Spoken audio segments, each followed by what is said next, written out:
வேண்டாம் வேண்டாம், எனக்கு எந்த ஜாமீனும் வேண்டாம். தயவு பண்ணி என்ன தொந்தரவு பண்ணாதீங்க, என்ன விட்டுருங்களேன். என்னம்மா இது? உங்க வீட்டுக்காரர் தவசி எவ்வளவு நல்ல மனுஷன், அவருக்காகத்தாமா இந்த ஜாமீனையும் எடுத்திருக்கேன். ஏம்மா வேண்டாங்கிற? அதை நான் எப்படிங்க சொல்லுவேன்? யாருக்காக நான் வாழணும்னு ஆசைப்பட்டனோ அந்த வாழ்க்கைக்கு பங்கம் வந்துருச்சு. இனிமே அந்த மனுஷன் மூஞ்சிலேயே நான் முழிக்க மாட்டேன், என்ன விட்டுருங்களேன். இத பாருமா, ஜாமீன் எடுத்ததுதான். எப்ப நீ போகணும்னு விரும்புறியோ அப்ப போகலாம். நான் வரேம்மா.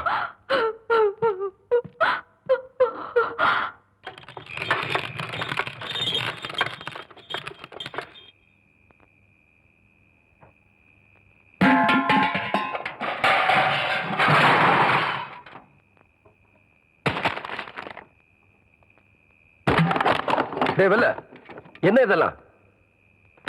என்னாச்சு உனக்கு? இந்த உடைஞ்சு கிடக்கிற பானை மாதிரி என் மனசு உடைஞ்சு போச்சுங்க கவுண்டர் ஐயா. இந்த ஊருக்காக எவ்வளவு நல்லது பண்ணிருப்பீங்க. வீட்டுக்கு போய் இந்த ஊர் ஜனங்க முகத்திலேயே முடிக்கிறது இல்லைன்னு உட்கார்ந்தா நான் தண்ணி குடிக்கிற டம்ளர்ல இருந்து தெய்வமா நினைக்கிற இஸ்திரி போட்டி வரைக்கும் கவுண்டர் ஐயா நீங்க வாங்கி கொடுத்தது அதெல்லாம் என்ன ஏளனமா பாக்குது ஐயா. இனி இந்த ஊர்ல நான் இருக்க மாட்டேன் ஐயா. நான் எங்காவது போயிரு கவுண்டர் ஐயா, நான் எங்காவது போயிருவேன். ராமர் வனவாசம் போனப்ப சீதையும் லட்சுமணனும் கூட போனாங்க. எனக்கு அப்படி யாரும் வரலையே. நீயாவது கூட இருப்பன்னு நினைச்சேன். இப்ப நீயும் போறேங்கிற. போவல்ல, போ. ஏன் நிக்கிற? போ. கவுண்டரையா, நான் உங்களை விட்டு போக மாட்டேயா. நான் உங்களை விட்டு போக மாட்டேயா. ஏண்டி கத்துற? மரியாதையா உண்மையை சொல்லு. சொல்லுடி, சொல்லு சொல்லு சொல்லு. உன்னை என்ன செய்றேன் பாரு. எழுந்திரடி, எழுந்திரு. போட்டுக்கு கொடுத்த ரவிக்கு எல்லாம் காணாம எங்கடின்னு கேட்டா தெரியாதுன்னு சொல்லி புடிவாதமா பிடிக்க. நீ பட்னி கிடந்தா மட்டும் நான் விட்டுடுவேன் நினைக்கிறியா? அடிக்காதீங்க சித்தி. அடிக்காம பெத்த அப்பனையே காட்டி கொடுக்கிற உனக்கு கல்யாணம் வேற கேக்குதாடி? சொல்லுடி, சொல்லு. டேய் தம்பி, இவள வெளியே விட்டா இவங்க அப்பா மட்டும் இல்ல நம்ம எல்லாரும் மாட்டிப்போம். இவ வெளியே போகாம நீ தான் பாத்துக்கணும். என்னங்க புரியாம பேசுறீங்க? இப்ப உங்க பொண்ணோட வாய் அடக்கல, அப்புறம் நம்ம எல்லாரும் ஒட்டு மொத்தமா அடங்கி போயிட வேண்டியதுதான். ஐயா ஐயா, உங்களை பாக்கிறதுக்கு தூக்கநாயக்கம் பாலத்துல இருந்து மாப்பிள்ளை வீட்டுக்காரங்க வந்திருக்காங்க. இது பாருங்க, 5-6 தடவை லெட்டர் போட்டாச்சு, 2-3 தடவை ஆள் அனுப்பிச்சும் பார்த்தாச்சு. நீங்க கல்யாணத்தை நடத்துற மாதிரியே தெரியலையே. அதான் 2 லோன் கேட்டு போலான்னு வந்தனுங்க. என்னப்பா சும்மாறா, எத்தனை நாளைக்கு காத்துட்டு இருக்கிறத? என்னங்க இது? இந்த கல்யாணம் நடக்கலையேன்னு முறைப்படி வருத்தப்பட வேண்டியது நாங்க. நீங்க ஏன் அனாவசியமா ஆயிட்டுக்கிறீங்க? கொஞ்சம் பார்த்து பேசுங்கம்மா. உங்க பொண்ணுக்கு எங்க பையனை பிடிச்சிருக்குது, வாங்கன்னு சொல்லி அனுப்பிச்சனாதான் பொண்ணு கேட்டே வந்தோம். இப்ப இந்த மாதிரி பேசுறது என்னமா அர்த்தம்? சொல்லுங்க சக்கர கவுண்டர. அப்போ என் பொண்ணுக்கு பிடிச்சது, இப்ப பிடிக்கல. மறுபடியும் எப்பாவது பிடிக்குதுன்னு சொன்னா சொல்லி அனுப்புறோம். இப்போ நீங்க புறப்படுங்க. அப்போ நடந்து முடிஞ்ச நிச்சயதார்த்தத்துக்கு என்னங்க அர்த்தம்? நடந்து முடிஞ்ச கல்யாண வாழ்க்கையே சரியா இருக்க மாட்டேங்குது. நீங்க நடனா நிச்சயதார்த்தத்திலே நிக்கிறீங்க. என்னங்க இது ரொம்ப அநியாயம் பண்றீங்க. தம்பி, போயிடணும்னு சொன்னா போயிடணும், இல்லைன்னா நாங்களே அனுப்பி வச்சிடுவோம். தவிர எப்படி? வாடா போலாம்.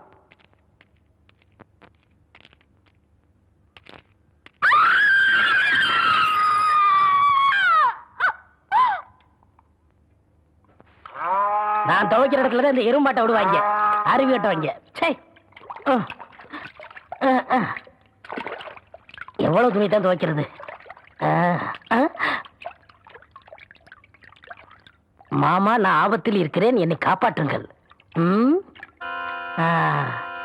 வடிவு துணியாச்சே, யாருக்கு எழுதியிருக்கோம்? சின்ன கவுண்டருக்கா இருக்குமோ? வலி வலி, கொஞ்சம் பொறுத்துக்கு தாயி, கொஞ்சம் பொறுத்துக்க. எவ்வளவு நாச்சமே இப்படி கடந்து துடிக்கிறாளே, என்னாச்சுன்னு தெரியலையே. என்னன்னு சொல்றது அம்மனி? சொல்லுவுல, குழந்தை தலை புரண்டு கிடக்குது. 2 உசுர்ல 1 உசுரத்தான் காப்பாத்த முடியும். சொல்ல வேண்டியவங்களுக்கு சொல்லி அனுப்பிச்சிடுங்க அம்மனி.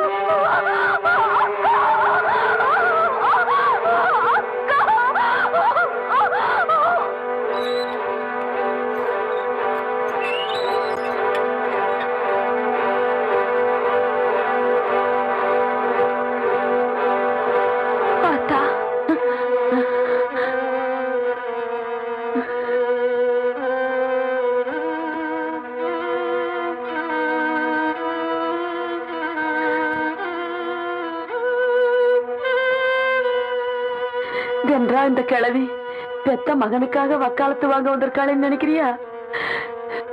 நான் அதுக்கு வரல தாயி. நீயும் மாலஸ்தீன்னு எனக்கு தெரியாதா? நீ அம்மாவா இருந்த ஆளாக்கு நீயே உங்களோட தங்கச்சி. அவ இப்ப அம்மா ஆக போறா. ஈருசுருக்காரி, முத பிரசவம். எவ்வளவுதான் கோபம் இருந்தாலும் அதை காட்டுறதுக்கு இது நேரம் இல்ல தாயி. கவுண்டரையா, கடுதாச்சி வந்துருங்க.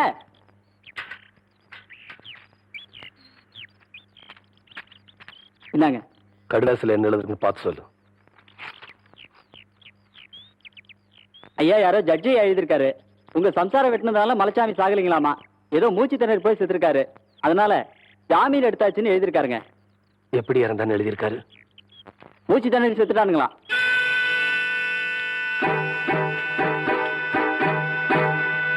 வணக்கம்ங்க. வணக்கங்க. நீங்க அச்சதை போட்டு ஆசீர்வாதம் பண்ணீங்கிற ஒரே காரணத்துக்காக தானுங்க நான் என் பையனுக்கு வேற இடத்துல பொண்ணு பார்க்காம இருக்கிறேனுங்க. என்ன சொல்றீங்க? உங்க மச்சான பத்தி தான் சொல்றேனுங்க. இப்ப என்னாச்சு?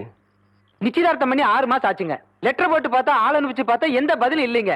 எதுக்கு நேர்ல கேட்கலான்னு போனா பொண்ணை கூட கண்ணுல காட்டாம இருந்தாலும் இடக்க முடுக்க பேசுறாருங்க. ஐயா, வீட்டுக்குள்ள வடிவு அலற சத்தம் கேக்குதுங்க. அந்த பொண்ணு ஏதோ கொடுமைப்படுத்துறாங்கன்னு நினைக்கிறேங்க. கவுண்டரியா, வடிவுக்கு ஏதோ ஆபத்து போடுறீங்க. இந்த ரவுக்கு தொழில் எழுதி இருக்குங்க. சின்னட போய் அமாவாசை உங்களோட கார சொன்னானுங்க.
நில்லு.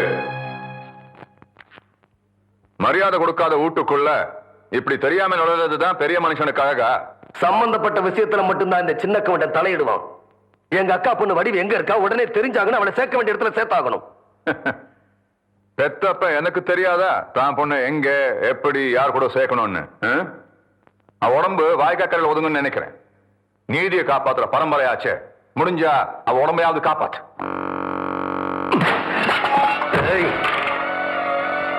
அவ உசுருக்கு ஏதாச்சும் ஆச்சு உன்னை உருத்தறியாம அடிச்சிருவேன். ஜாக்கிரதை.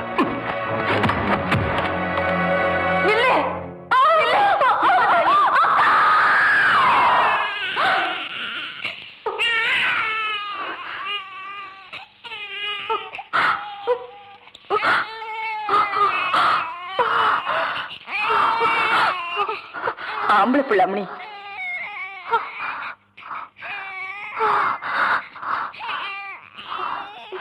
என்னக்கா அப்படி பாக்குற? இது முறை தவறி பிறந்த குழந்தைதாக்கா. ஆனா ஒரு நீயும் நினைக்கிற மாதிரி உன் முந்தானிக்கு துரோகம் பண்ணி பொறுக்கலக்கா.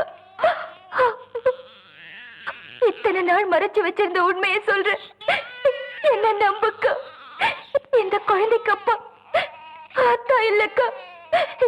நீ யார வெட்டிட்டு ஜெயிலுக்கு போனியோ அந்த மலைச்சாமி தாக்கா இதோட அப்பா.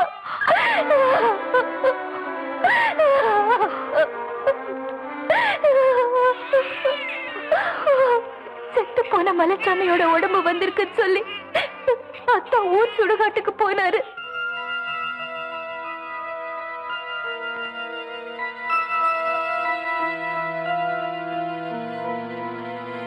அங்க அவரோட கையில என் பேரு பச்சை குத்தி இருந்தது அத்தான் பார்த்துட்டா இருக்கு. எனக்கும் மலைச்சாமிக்கும் பழக்கம் இருந்தது. அத்தா அப்பவே புரிஞ்சுக்கிட்டாரு. மலைச்சாமியோட குழந்தை என் வயித்துல வளர்றது தெரிஞ்ச உடனேயே நான் தற்கொலை பண்ணிக்க போனேக்கு பார்த்தாண்டா என்ன காப்பாத்தினாரு. நடந்ததை யார்கிட்டயும் சொல்லக்கூடாதுன்னு என்கிட்ட சத்தியமா வாங்கிட்டாரு. அக்கா தெருவுக்கு வந்துட்டு என்னோட மானத்தை காப்பாத்துறதுக்காக அத்தா பழிய தம்மாலேயே போட்டுக்கிட்டாருக்கா. அதனால இந்த வீட்டை விட்டே போயிட்டாருக்கா. இந்த குழந்தை தப்பா பிறந்திருந்தாலும் அது ஏன் குழந்தைக்கா? குழந்தை மேல சத்தியமா அத்தா உத்தம இருக்கா. என்ன தப்புக்கா? அத்தா உத்தம இருக்கா.